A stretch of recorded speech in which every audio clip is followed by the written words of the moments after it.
France Info.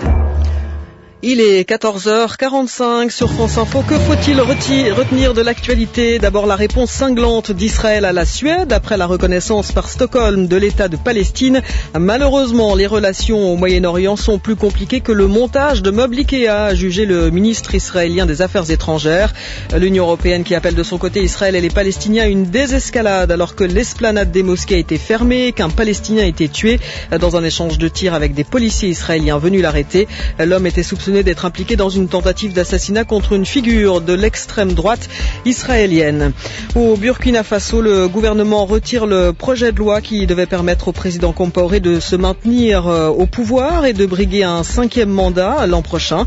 Un projet qui pousse des milliers de Burkinabés dans la rue depuis 3 jours. Plusieurs centaines de manifestants font face aux soldats depuis cet après-midi près du palais présidentiel de Ouagadougou.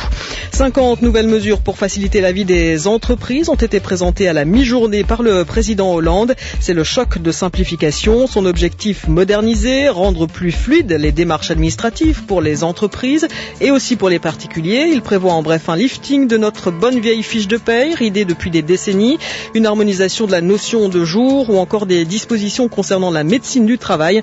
La visite annuelle pourrait être réalisée par le médecin traitant.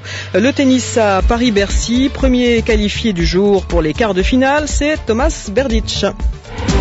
France Info. Et direction le Burkina Faso, divisé depuis plusieurs jours par une question simple. Faut-il offrir au chef de l'État, au pouvoir depuis son putsch en 87, le droit de briguer un 5e mandat en novembre 2015?